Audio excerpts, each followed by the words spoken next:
Welcome to episode 35 of Your Exceptional Life, the weekly podcast dedicated to helping you master each of the 8 areas of life. If this is the first time you're listening, my name is Marcus Pearce. Pleasure to be with you. We look at each area, your life purpose or career, your movement, your social life, your nutrition, your love and relationships, your growth, your wealth, and your spirit, soul, and faith. Not just one, because we know if you only master one but you suck or are mediocre at the others, there are major consequences, a big price to pay. So this episode all about the week in review from my perspective, sharing with you what I've learned, what I've experienced, what I've won at, what I've lost at, all the different shades of what we like to call our life, our exceptional life. And starting straight from the top, let's go straight into life purpose.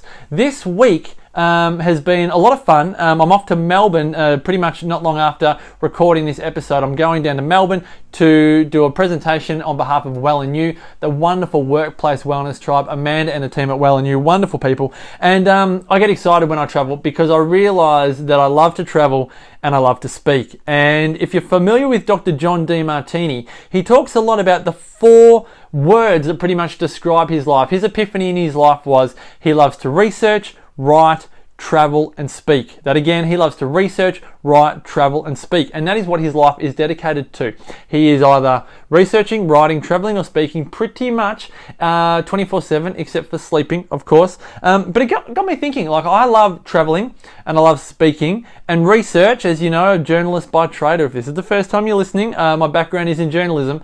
I love research, traveling, speaking. Writing is probably not something that I would say that I love. It's okay, but it's not something that I absolutely love. And so got me thinking about what my 4th word is. If you were to define your life purpose and what you love to do in 4 words, what would they be? My missing word, as I wrote down and journaled on this, would be engage. I kind of called it socializing, engaging, connecting. What is it for you? For me, if I'm not around other people, if I'm traveling by myself and not engaging, speaking and not engaging, and there's a lot of speakers out there that don't engage, and researching, but they're not connecting with people to kind of share that research, then everything that I would do would fall apart. And so for me, that big one is engaging, and that can be with my family, it can be with my friends, it can be with colleagues, with a speaking audience, whoever it is, it doesn't matter. But I am someone that, a bit like my 100 Not Out teammate Damien Christoph is called a Labrador. I don't know that I'm 100% in the Labrador variety, but I am a very social puppy dog. So for me, the 4th one is engaging. What is it for you? If you think about your life in 4 words, and a lot of the time they are verbs, so research, write, travel, speak, Demartini. We're talking about doing. So we're not talking about necessarily the being phase of your life purpose, which I'm very big on, your behavior, but I'm talking about doing what you love and loving what you do. What do you love to do? If you can put it into 4 words. Not a bad exercise to journal on next time you write down or go for a walk and have a little think. So there's a pretty little video that YEL have put together for some of their speaking gigs, and I absolutely love to, as I said, to speak. And so if you were to put it into 4 words for you, what is yours? All right, that's life purpose knocked off. Let's talk about movement. Now, movement, and I've been really tossing up with the best way to share this, because I recognised on Monday morning at about 6:10 in the morning that there is a fear of success that has been lingering that I did not know was there. And I want to share the story with you, and I really, really hope that it doesn't come across as boastful, because it is not in any stretch meant to be about boasting, because when it comes to movement, it's not necessarily something that I can boast about. What I want to share with you is something which was somewhat unexpected. So if you've been listening to previous episodes, you'll know that I got adjusted by Damien Christoph one time in Melbourne. He identified that my upper body strength was lacking, and that may be contributing to some pain I'd been experiencing, particularly while speaking up on stage and running multi-day events and doing a lot of standing. And so I went and embarked on a 100 push-up challenge, being able to do 100 push-ups from start to finish without stopping. And so I started off and I tested it. I could do 23. And then I went down this 100 push-up challenge protocol, which I've put links in the show notes. I went from 23 to 30. And then 2 weeks later, I retested it, went to 35. And then I went to 42. And I was really comfortable with that growth. I was really happy with it. And then just this Monday, I retested it again. And I went from 42 to 52. And at about 47, 48, I was freaking out because I wasn't ready. In my head, I wasn't ready to go beyond 50. It felt scary. I didn't think I could do it. And I got to 52 and I was like, oh, shivers. I wasn't ready for that. I thought maybe 45, 46, 47, I could kind of handle doing that. But a spike from that was not something I was mentally prepared for. And so this week I've been getting to know 52, getting to know what that's like, but getting to know myself in terms of, well, did I have a fear of that success? Because really, I've just gone over halfway to my end goal, right? And so if I struggle at 52, what am I going to be like at 62 and 72 and 82? And yes, you could argue I don't have to think about that right now, but this is not just about exercise. I really want to share this with you because I want you to consider, like, what are the things that you're scared of succeeding in?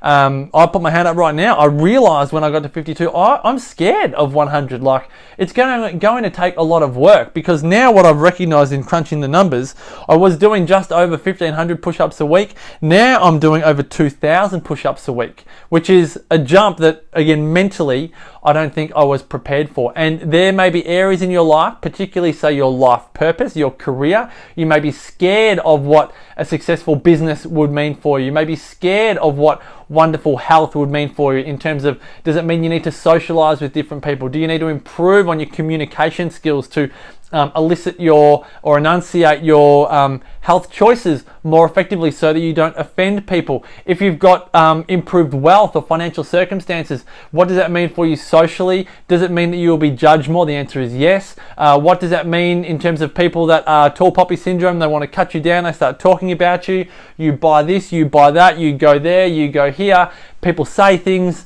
How do you deal with being exceptional in an area of life that maybe you weren't either ready for or weren't expecting to come to you?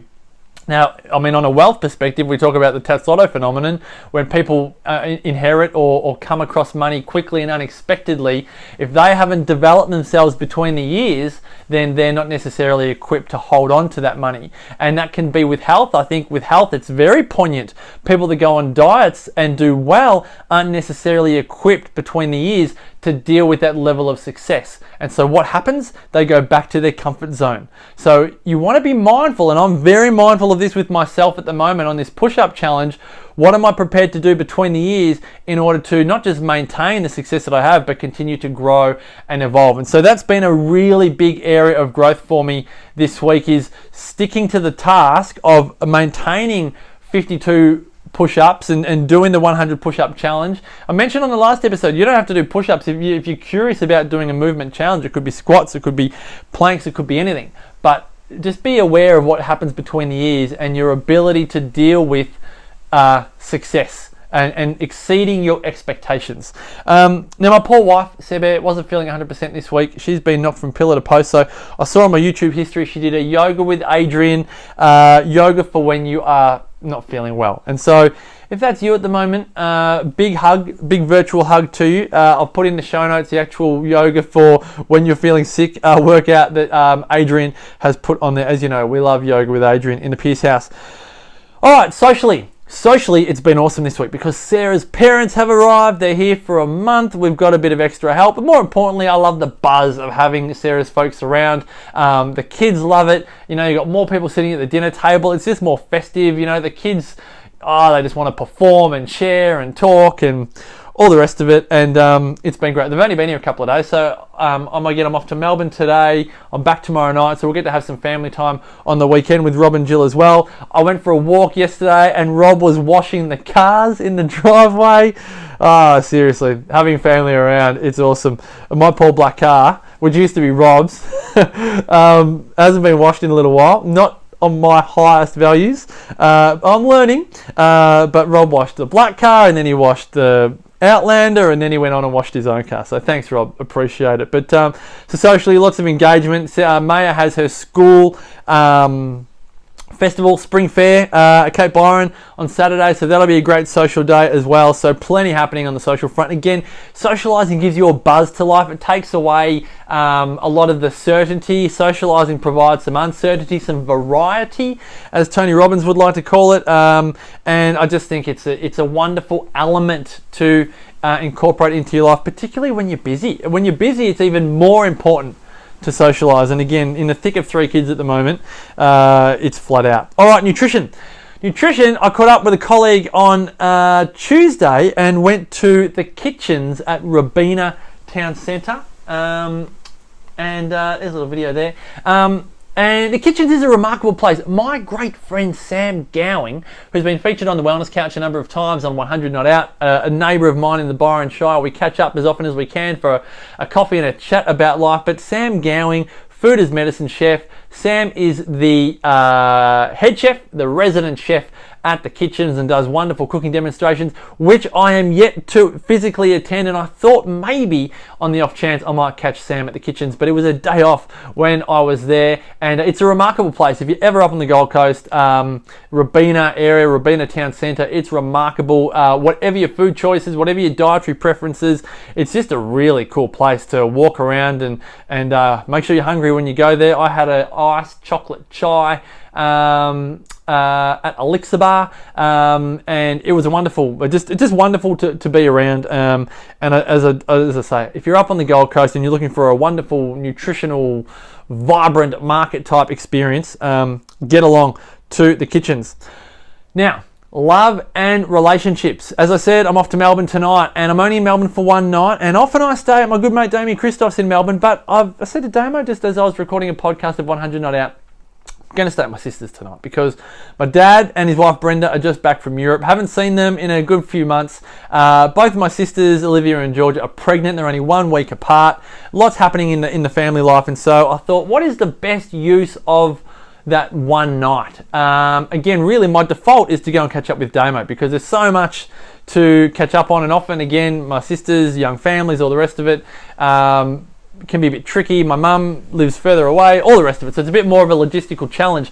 However, I thought, you know what, I'm going to make an effort and plan this and see if we can get it all together. And so we have, and it just made me think of what we've got. My sisters, Dad and Brenda, young kids, all the rest of it, all having dinner tonight, which will be wonderful.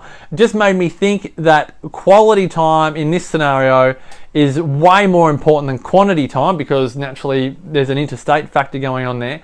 But often with family, quality time does need to be planned for and prepared for. And that's probably what I ask you now is, in the 2017 busyness of life, are you planning for quality family time, or are you stuck on the treadmill of you've got quantity time with your family, you're having dinner and you're running around and you're doing pickups from, you know, this class to that training session and all the rest of it, but are you consciously going about preparing quality time? Because it does take some effort, does take a few phone calls, it does take a few just working out the logistics of it, but quality time, as much as if you've got proximity, quality and quantity time are important. If you don't have proximity, quality time is vital. You may have family living overseas and you go and visit them once a year or once every couple of years or 3 years, whatever it is, once a decade. That is quality time because you don't have the quantity time. Often the longer you go without quantity time, the higher the quality time is, because as they say, absence makes the heart grow fonder. As my mum sometimes says, absence makes the heart go wander. Again, she's got some good one-liners. Not that it does make you go wander, but it has made some people go wander. So something to consider. With children, I think that quantity and quality time are equally important. They want both. But with grown families, quality over quantity, and I think even with life as you get older, as I still say, I maintain, I'd rather get hit by a bus tomorrow than have 15 years of morbidity from the age of 85 to 100 if I had no quality of life. So I still think quality over quantity any day of the week. Growth. Now, have you heard of, maybe watched this series by National Geographic called Genius? Personally, I have not seen it. Don't catch a lot of TV. But I have to share with you, whilst I've been reading a lot of the book Mastery by Robert Greene, which I'm loving, and I'm about 2/3 of the way through it now, I've got to share this playlist with you. I've just come across it. As you know, I love my Hans Zimmer. But Hans Zimmer composed the main theme to this TV series called Genius. And it just has some wonderful titles in it. Titles like Goodness, Truth, Goodness and Beauty, Solitude, In Love with the Mind. I've put the playlist and I've embedded the playlist so you can actually listen to like the first 30 seconds of every track if you don't have Spotify in the actual show notes, in the blog at marcuspearce.com.au. Just look for episode 35, Your Exceptional Life. You'll actually get to listen to a large chunk of that album. Just get Spotify. I would highly recommend you get it. It's free. Or you can do what I do, get the paid edition, have no ads, all the rest of it. But it is a great album. If you love to write, if you love to study, if you just love wonderful instrumental music, this album, Genius, is just a beautiful listening. So that's where I've been doing a lot of my growth as I've been doing my work, and whatever I've been doing, I've been playing that album a lot this week, running on the beach. Love it. All right, wealth. Had a great conversation with David at the Kitchens on Tuesday, and one of the questions that he asked was, are you happy with your lifestyle right now? We were talking about money. And it's a fascinating question, this one. Are you happy with your lifestyle right now? And my emphatic answer was yes. I love my life. I love the lifestyle that I live. I love the routine and the rhythm of my life and all the rest of it. And we kind of got talking about how important, no matter the voids that you have in your life, whether it's you don't have the relationship that you love, or you don't have the health that you love, or you don't have the wealth that you love, or the job that you love, or whatever it is. The question that's really important is, what is your ideal lifestyle? Do you love the lifestyle that you're living? I'm a massive fan of loving where you live, the community that you live in. The house that you live in is one thing, but the family that you have under the house, the relationships that you have under that roof, the neighbors that you mingle with, the places that you visit, the natural beauty around you. Loving where you live is number one. I've mentioned it, I'm sure, on this episode or on this podcast before, but I've done a great episode with Damo on 100 Night Out called Loving Where You Live. I think it's episode 175. I've got a link in the show notes. It's really important to love where you live, and the conversation we had, particularly on, well, how much does it cost for you to have the lifestyle that you currently have? If you love that lifestyle, that's great. And then what other things would you love to bring into your lifestyle? It could be physical things, it could be experiences, whether it's more regular holidays or different locations that may cost more money or whatever it is. But getting really clear on your lifestyle now, what you may want it to be, how much that will cost, and then those things will often drive you more to go and get them.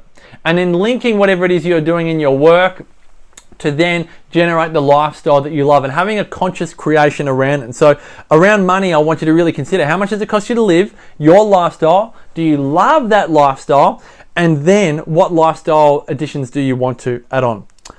All right, that is wealth, spirit, soul, and faith. You know what? It was this morning for me, and I may have said it before, and I may have a video up here. And you're not going to see much on this video because, naturally enough, as I wanted to catch the whales jumping out of the ocean, they weren't necessarily jumping, but just a couple of seconds before this video, I saw in the distance probably the most ginormous whale in the entire global whale population, but I might only be embellishing slightly, but it was definitely a whale in the distance, and it breached in a most dramatic fashion and made a wonderful splash.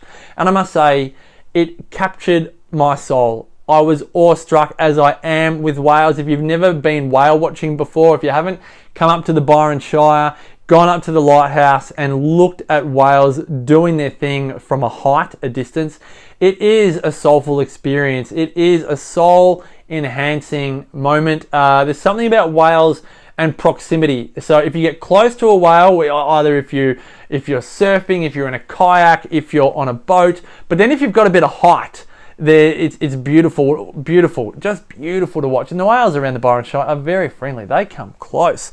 And so this for me, this morning, while I was doing my push-ups down at the beach, it would just enrich the soul. And I think I mentioned it on the last episode of Your Exceptional Life. Nature is just one of the greatest ways to really enrich your spirit. If you're not spending much time around nature right now, make it a priority. Whether it's 5, 10, 15, 20 minutes. As I said to Sarah yesterday, 20 minutes down the beach is better than 30 minutes doing yoga in my office. It's just going to enrich the soul more.